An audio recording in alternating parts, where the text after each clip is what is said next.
बातमी सूरज चव्हाण यांच्या संदर्भात सूरज चव्हाणसह अन्य 11 जणांवर गुन्हे दाखल झालेले आहेत। मारहाण केल्याप्रकरणी गुन्हा दाखल झालाय। लातूरच्या विवेकानंद चौक पोलीस ठाण्यात या संदर्भात गुन्हा दाखल झालाय।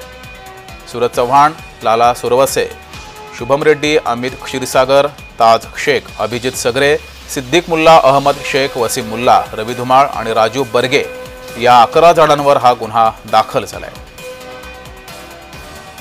छावा संघटनेच्या कार्यकर्त्यांना ही मारहाण झाली होती। त्यानंतर या 11 जणांवर गुन्हा दाखल झालेला आहे। सुनील तटकरे यांची पत्रकार परिषद सुरू होती त्यावेळेस छावा संघटनेकडून प्रतिकात्मक आंदोलन केलं गेलं आणि त्यानंतर राष्ट्रवादीच्या या सर्व कार्यकर्त्यांनी सूरज चव्हाण यांच्यासोबत आणखी 10 जण यांनी छावा संघटनेच्या कार्यकर्त्यांना मारहाण केली होती।